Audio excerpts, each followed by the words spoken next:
students, in this video I'm going to tell you a very easy trick to predict the products of electrolysis. Now, as you know, in electrolysis the cations move to cathode and anions move to anode. So whenever you are asked to predict the product of electrolysis on both cathode and anode, there are few tricks that you need to learn. The very first one, if you remember, in one of the videos I have shared with you the reactivity series, how to learn the reactivity series and easy go. This was the way in which I discussed it. This was PSBC mesenteric chap, and hydrogen was between lead and copper here, and above hydrogen all of them were having reduction potential in negative range, and here it was in positive range. So below hydrogen there were copper, mercury, silver, gold and platinum. So if you are asked to calculate or predict the products at cathode, remember that the reduction potential of water is greater than the reduction potential of cations of group 1, 2 and 13 of periodic table. So what do you need to learn? That the reduction potential of water is more than the reduction potential of cations of group 1, 2 and 13. Now what are the cations of group 1, 2 and 13? It is sodium, so Na plus, K plus, Mg2 plus. So in all those cases the reduction potential is less than water. So now, for example, if this is the scenario, then you have to remember that reduction of water occurs at cathode.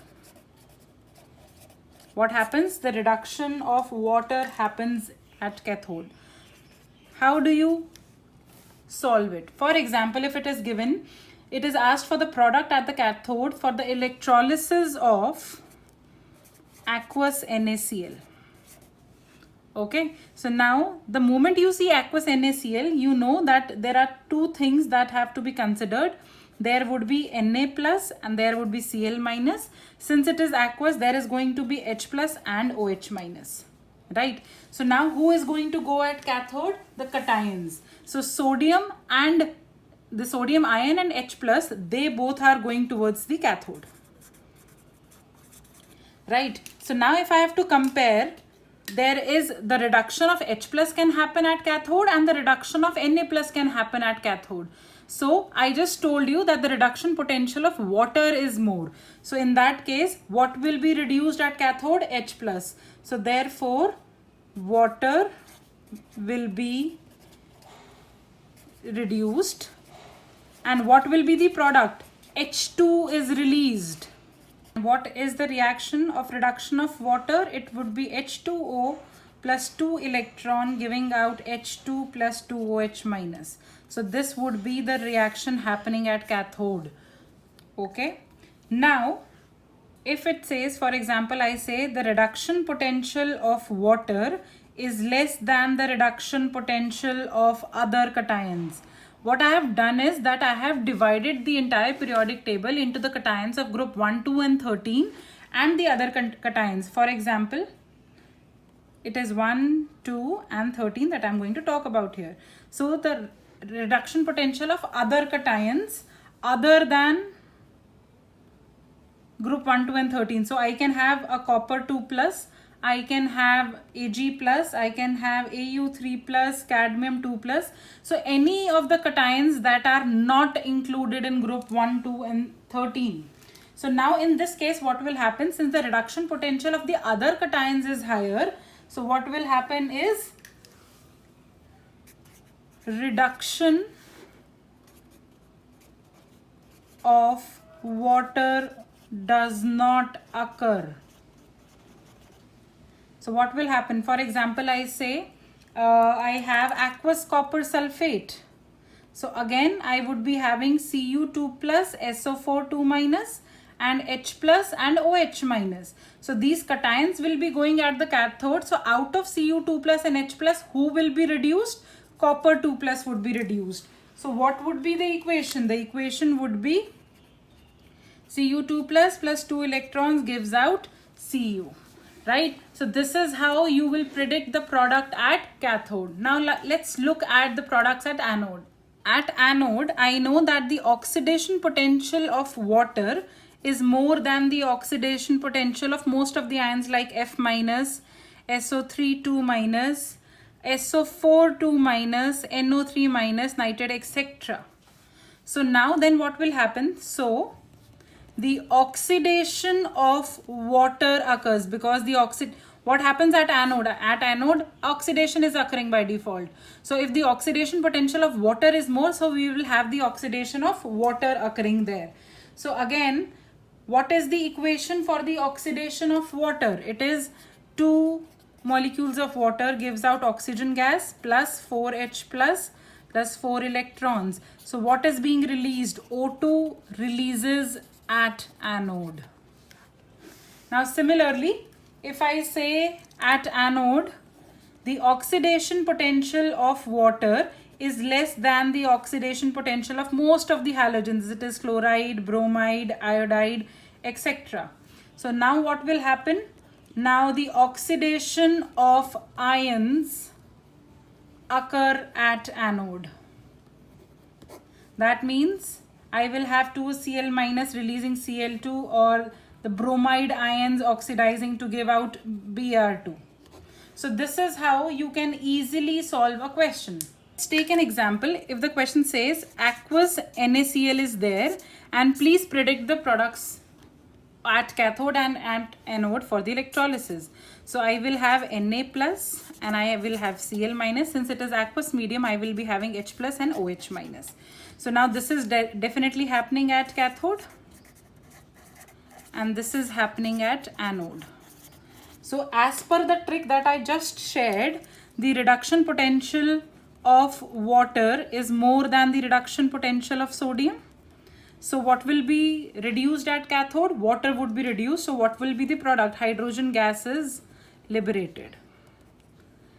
Similarly, if I talk about anode, we know that the oxidation potential of water is more than the oxidation potential of Cl minus. Oh, sorry, this would be less than Cl minus. So what will be happening? Cl2 will be liberated at anode. So if you remember the trick, the products of electrolysis can be predicted very easily. Similarly, if it is being asked to calculate the product of electrolysis of dilute H2SO4, then what will happen? H2SO4 will break into 2H plus SO4 2 minus. This will go at cathode and this will go at anode. So if I am talking about anode, what are the two comparisons that I have to make? I have to make it for water because it is dilute solution. So it would be water and SO4 2 minus. And we know that the oxidation potential of water is more than SO4 2 minus. So the oxidation of water occurs. So what if the oxidation of water occurs? 2H2O will give out O2 plus 4H plus 4 electrons. So basically O2 is being released at anode. And if I talk about cathode, at cathode what will go? It would be 2H plus. So, and from water also the same cation would be produced. So it is 2H plus 2 electrons will give out H2 and H2 would be released at the cathode. You also have to remember that all the tricks that I have shared today in this video, they are only used when we use platinum electrode, or it can be written that they are using inert electrode. Then only all of these tricks and all of these reactions are possible. But if they say that they are not using a platinum electrode, or they say, I'll write, if it is saying that copper sulfate is electrolyzed between copper electrodes. Now what will happen? Now copper, here it is the active metal. What do you mean by active metal? That is the same metal is being used for the same solution. So copper 2 plus is there in the solution also, and copper is there as an electrode also. So this is an active metal that is present. This is more like a refining technique where you purify a particular metal. So this is different from what we have done today. For this, if this is given to you when there are copper electrodes only, in copper electrode, what you will do is you will have a copper 2 plus and you will have a SO4 2 minus. But at SO4 2 minus, this will not happen because the electrode is also copper. So here, since this is your cathode, here reduction has to occur. So it is going to be Cu2 plus 2 electrons giving you Cu. And here it was your anode. So here copper is converting into Cu2 plus 2 electrons.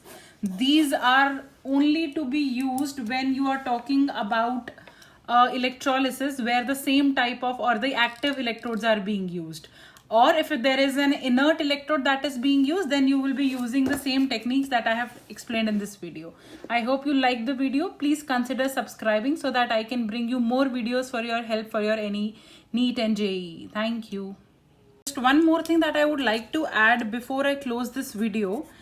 If just in case it is given to you to calculate it for molten NaCl. What is molten NaCl? It is nothing but fused NaCl. So now what will happen is, we know that NaCl will break down into Na plus Cl minus.